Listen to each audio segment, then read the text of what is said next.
Trump's third assassination attempt. Just can't believe that we're experiencing this again. They really want to get him. There's no doubt in my mind that the outcome of all this, they want it to be a tragic ending for the president, unfortunately. And you have people supporting it, people wanting to see the day that this happens, and it's just awful. It's despicable. It has nowhere. It shouldn't exist in our culture, and it is. And I'm just, regardless of what you think about Trump and the decisions he's made, but to wish death upon him or his family or the people around them because of your political views, it's not that extreme, people, that we're wishing this on a president. And I mean, if you told me he was Hitler, like a lot of you compare him to, then maybe we have a different conversation, or a Castro. But Trump is not any of those things, in my opinion. But they put him in that category for whatever the reason, which is beside me. So we're going to get into that. We're also going to get into this special forces guy that basically put a bet on getting Maduro. I'll have some thoughts there. But let's get right into the assassination attempt. I will never forget where I was at. I was at my house, in the pool, actually. It was my wife's birthday. I had people over my house. And somebody told me about the news. I said, no way. And they're like, hey, yeah, they literally just apprehended someone trying to shoot up the White House Correspondents' Dinner. And thank God nothing happened. It wasn't like that. But, you know, the initial, when they first tell you this, my heart just sank. I was just like, here we go again. But thank God it didn't happen. Here's a clip from Fox News. Roll it. The House Oversight Committee now demanding a briefing from the Secret Service after Saturday's close call and the third attempt on President Trump's life. Let's break it all down, because we were dealing with a man on a mission. So he starts in Los Angeles, where he lives. He takes a train. I mean, no one does that. Takes a train to Chicago and then to D.C. He had one mission. He gets a room at the Hilton Hotel, and he starts right here. This is where the suspect ran. This is the security location. This is where the magnetometers were at the time. Now, if you go down the escalators, is where the actual event was, and then that's where the president was sitting on the stage right there. And this is how it all played out. Watch. And there he is. Goes through there. They draw their guns. I mean, he flew right by there, just crazy. They tackled the suspect there. Let's break it all down. He flew right by them. Guest coming up. Let's bring in former Secret Service agent Tim Miller. So, Tim, obviously, we have to say that the law enforcement on the ground, they ran into danger. They did a great job running into danger. But the planning is what is under scrutiny today. What did you make of the planning? No, Lawrence, you're 100% right. Here we go again. Heroic agents taking life-saving measures in the midst of horrible circumstances. We saw that play out in Butler and again in Palm Beach, and here we go again. And to your point, the Secret Service is a mission-oriented agency that does proactive security. That's right. I've done that site as an advance agent. I've been there probably 50 or 100 times. It's a difficult site. We used to have a director that said failing to plan is planning to fail. And what we're seeing time and time again, to your point, is the effort before anybody arrives is what's at stake here. And it's important to remember, you know, in our history of our country, there have only been 10 realistic assassination attempts. President Trump has had 4 in the last 19 months. So something is broken. We have to look at what it is, and we've got to get to the root of the problem. One of the problems you all talked about, and it's so true, we're in a moral crisis, Lawrence, when people feel it's okay to murder or celebrate the murder of others. We're in a deep crisis, and the Secret Service has to figure out how to address these threats, because we're not fighting the last war now. The Secret Service has to transform to deal with the threats they're facing today. You stop the clip here. How about no more events like this until they build this ballroom that everybody was opposed, but now you see why you need the ballroom, right? Everybody was up in arms. Why do we, why is Trump spending this money on the ballroom for situations like this? For situations like this would have been awful if this gunman would have gone in there and killed innocent lives, and if he would have killed the president of the United States. Regardless of where your politics is, you want to see another Charlie Kirk type assassination? Is that what you guys really want to see? And I'll get into Erica Kirk. She was there. You know, this guy, I got to read his name, Cole Thomas Allen. He's just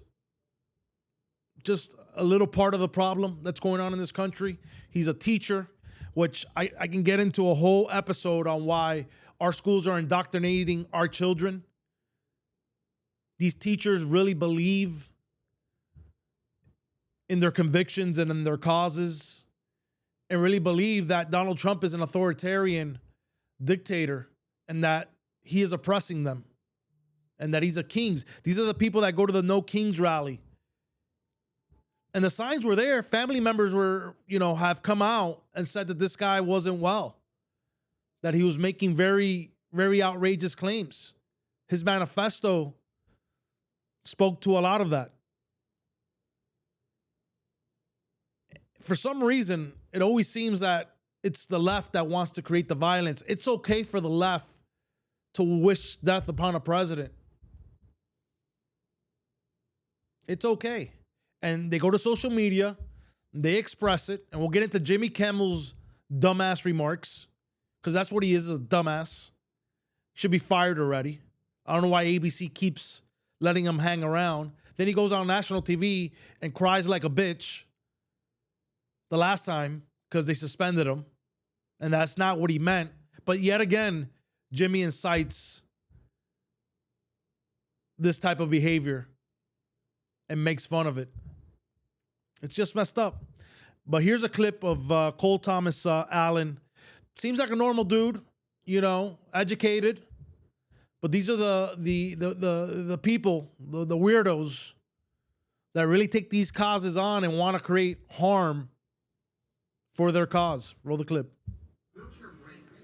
Tend to lock the wheels, but don't actually lock the chair to the ground. Cole Allen, a 31-year-old Caltech engineering graduate and college prep tutor, now in custody, accused of opening fire at the White House. This dumbass is going to jail for the rest of his life. ABC News quoting sources that say Allen sent a message describing himself as, Was quote, it worth it? a friendly federal assassin. Acting Attorney General Todd Blanche saying it does appear that Allen was targeting people in the Trump administration, including the president. And an Eyewitness News exclusive, we interviewed a man who appeared to be Allen when he was a student at Caltech. The idea with this is to prevent it from moving at all. We found him at an aging conference. He had designed a new way to make wheelchairs safer. The wheelchair brakes tend to lock the wheels, but don't actually lock the chair to the ground. That was back in 2017. Today, according to his LinkedIn profile, Allen was working for C2 Education, a private company that prepares students for college entrance exams. That profile claiming C2 actually named him its Teacher of the Month in December 2024. In a written statement, the company today saying, "We were shocked to hear the news of the horrifying incident that transpired at the White House Correspondents' Dinner. We are cooperating fully with law enforcement to assist them in their investigation. Violence of any kind is never the answer." Allen describes himself online as developing this video game called Boredom, what he calls an atomic fighting game. On the gaming platform Steam, one of the popular tags used to find it was Bullet Hell. Another was Shooter. The wheelchair brakes tend to lock the wheels, but don't actually. Yeah, so that's your guy there that's going to spend the rest of his life in jail. Just threw it away because God knows along the way where was he brainwashed into believing whatever it is that he believed, and that he should basically give his life up for his cause and want to hurt people. It's just, man, we're just in such a crossroads with our nation, society. I don't even want to talk about the conversation I had this weekend with someone, and it was very painful that this person had these beliefs, because this is not America. This is not the way we do things here, regardless of what you agree with, don't agree with. I don't want to see political violence at any level. Don't want to see it. And you shouldn't wish that upon Trump. That's not good for our nation. Not good. And people are actually cheering this on. Erica Kirk was there. There's a clip of her, and we'll show the clip here of her being taken out. Hysterical. Go ahead, roll the clip. I just want to go find things.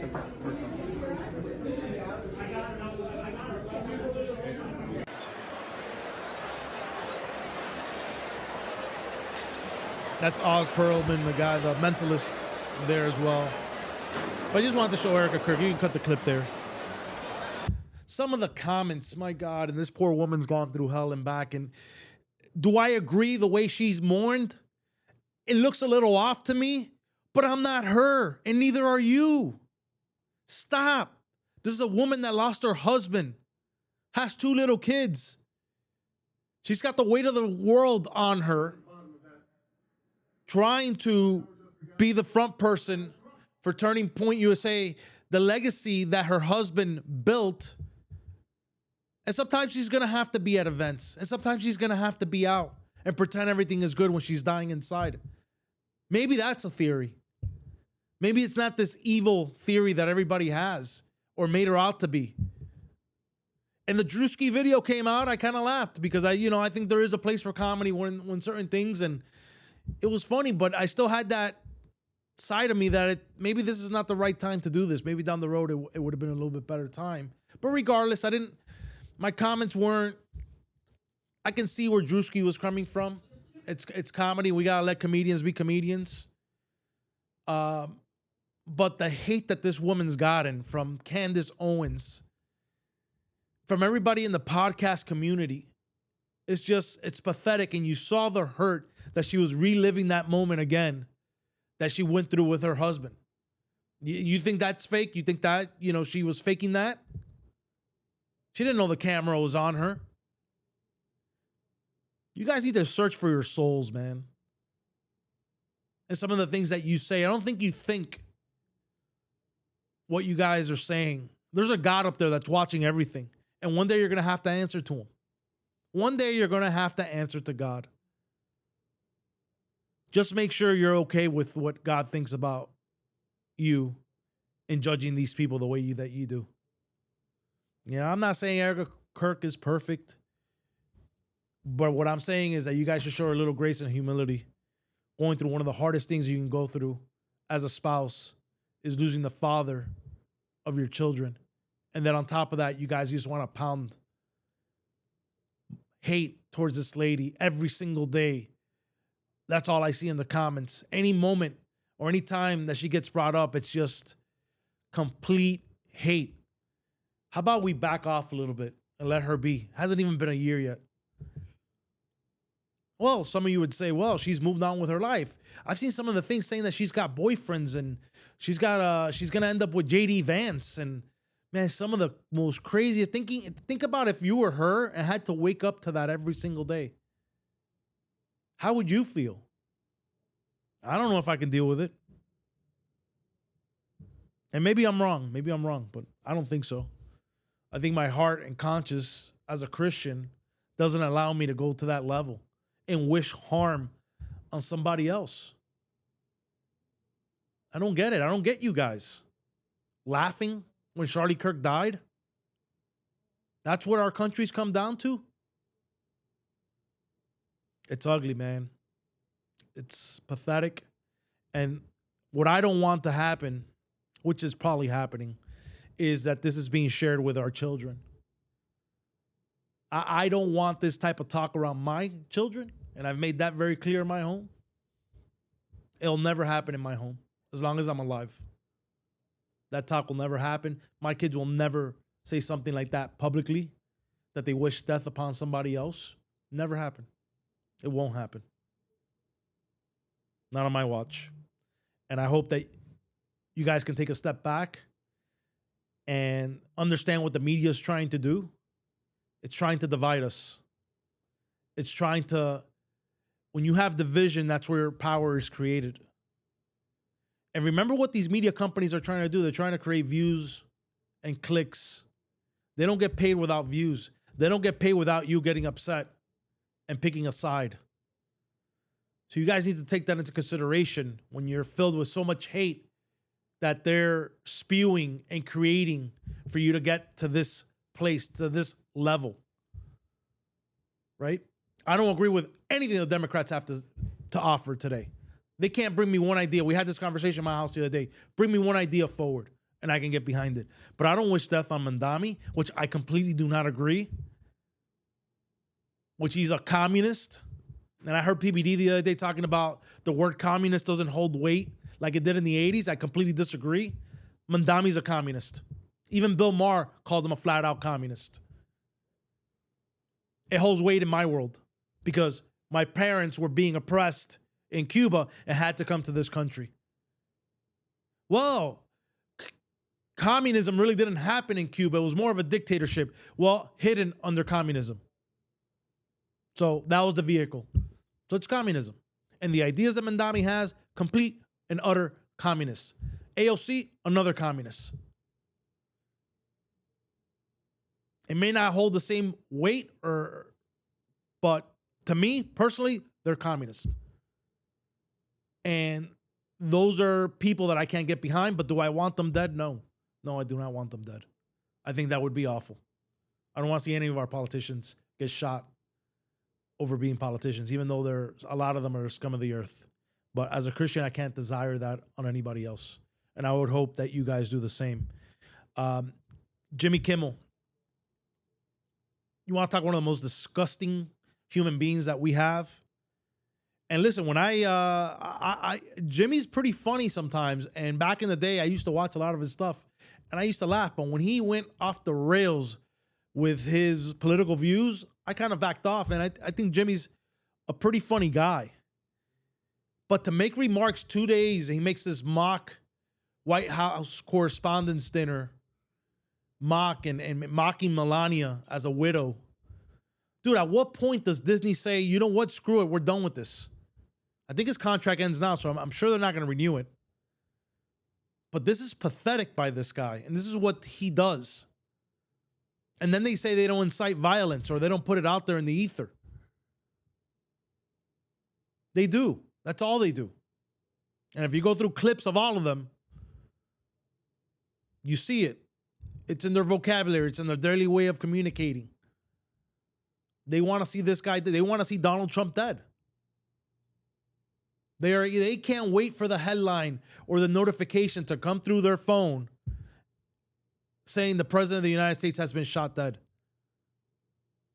They're waiting for that.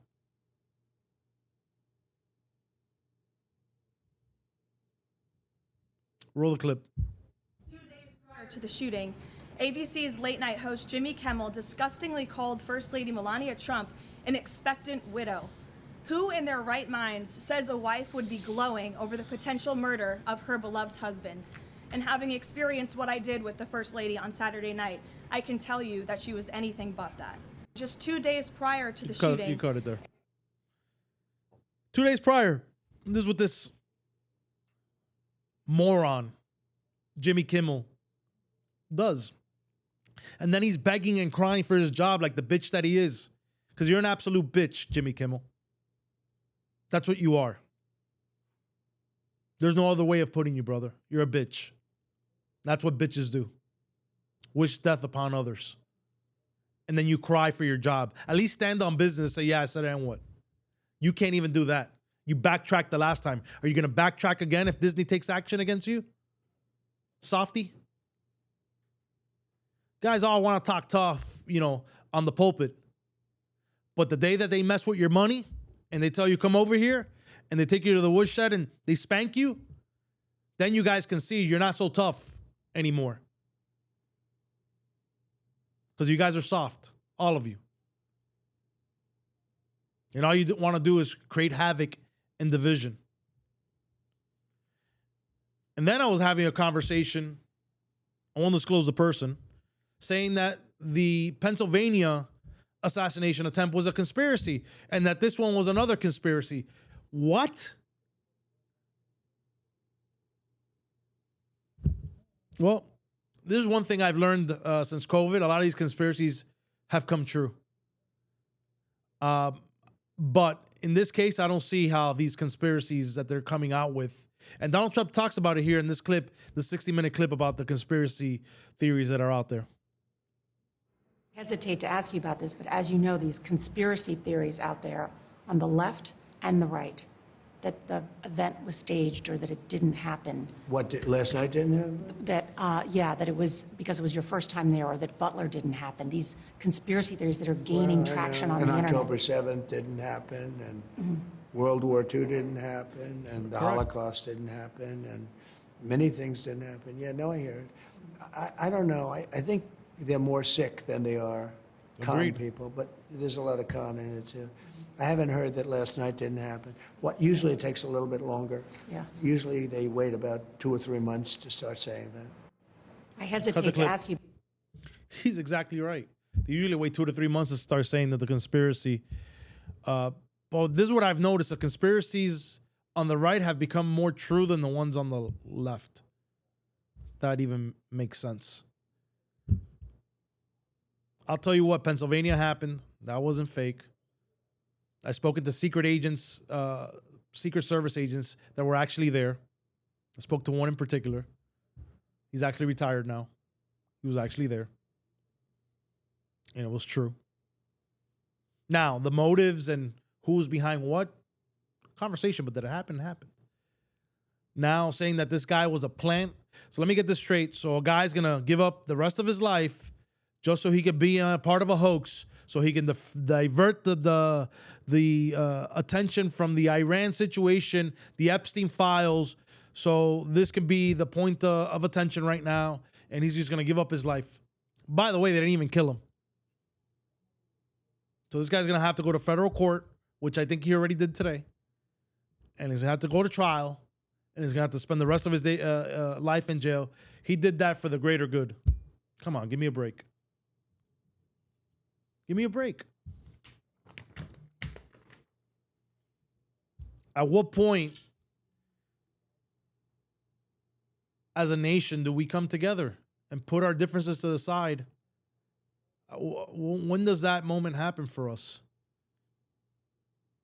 That's the question I have, and it's a question that we won't have the answer to, because I don't think it. I think we're so past that, it's probably never going to happen. It's going to take something catastrophic to bring us together, unfortunately. 9/11 did that for a period of time, where it brought the nation together. And I'm not calling for a 9/11 type event. I hope that we can resolve this. But I think the only thing that's going to bring all this together eventually is Jesus, when he comes back for all of us. That's kind of how I feel. So, that was a lot there to unpack. I mean, we can go on this subject forever, but I'm just going to leave it right there. I'm going to move on to our next and last story. The Special Forces soldier, his name is Gannon Ken Van Dyke, part of the Special Forces. He's one of the guys that went and got Maduro. And he put up $30,000 on Polymarket for the capturing of Maduro and made $400,000. And now he's facing federal charges for it. Roll the clip. This raid by US Special Forces in Venezuela in January saw the capture of the country's President Nicolas Maduro. Now, a US Special Forces soldier involved in the operation has been charged with using his access to classified information about the mission to win more than $400,000 in an online betting market. Gannon Ken Van Dyke was involved in the planning and execution of the capture of Maduro for about a month, beginning in early December. According to the federal prosecutor's office in New York, he had signed non-disclosure agreements promising not to divulge any classified or sensitive information about the raid. The federal prosecutor's office said Van Dyke used the site Polymarket to make a series of bets that Maduro, seen here in New York after he was captured, would be out of power by January 31st, 2026. When told about the case, US President Donald Trump said he would look into it. Bets that are being placed as well on the Iran conflict too, and there have been some trackings where people suspect that there's insider trading happening on these prediction markets around the war. Are you concerned? Well, you know, the whole world, unfortunately, has become somewhat of a casino. And you look at what's going on all over the world, in Europe and every place they're doing these betting things. I was never much in favor of it. I don't like it conceptually, but it is what it is. Polymarket is one of the largest prediction markets in the world. It said it had found someone trading on classified information and had alerted the US Department of Justice. In a statement, the company said insider trading has no place on their platform. You cut it here. I've got a lot of opinions on this. Why did you do it under your name? Maybe a family member, a cousin, an uncle, a distant friend. That's one. Let's put that one to the side. You're gonna get this type of stuff with prediction markets, people betting, inside information, just part of it. 3, if you're gonna pop this guy that served for our country and put his life on the line for us, then when are you gonna put Nancy Pelosi in jail for insider trading and everybody else in Congress? Because this is exactly what they do. Just happens to be that this poor guy, unfortunately, I'm not excusing what he did. Not cool. But does he deserve the weight of the Justice Department on him for this? Or our justice system, I'm sorry. I don't know. But I know that everybody else in Congress is doing it. They've made hundreds of millions of dollars. People go in with negative net worths and they walk out, being worth $40, $100 million and overnight, and nothing happens to these people. Ilhan Omar, was worth $90 million on her disclosure agreement, or $60 billion, I forgot what it was. And all of a sudden, that was an accounting error. And it was really 90,000 or whatever it was. This is what these people do. They're a bunch of scumbags, but it happens to be that this guy got caught. And but I hope that they have this same energy for the people that are stealing in our Congress and doing the same stuff with the inside trader stuff. I mean, if you follow Nancy Pelosi over her career, she can't miss in the market. She's like GOAT in the market.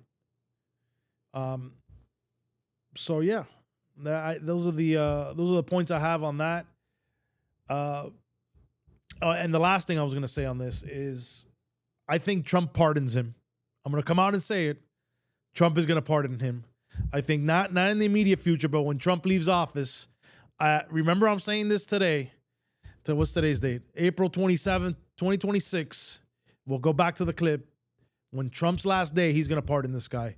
I could almost guarantee it. I'm like 98% sure he's going to do it. Maybe not. Maybe I'm wrong. But if you ask me, and if I had to bet on the prediction market, Trump would pardon him, and that's one that I would put money behind. Anyways, that concludes our show. Make sure to subscribe, like, share, comment. Hit that subscribe button. We need your help. I'm really trying to grow the show, and the only way we can do that is by you guys subscribing. You got about 80% of you that watch the show but are not hitting that subscribe button, so do me a favor, hit that subscribe button. Catch you guys on the next one.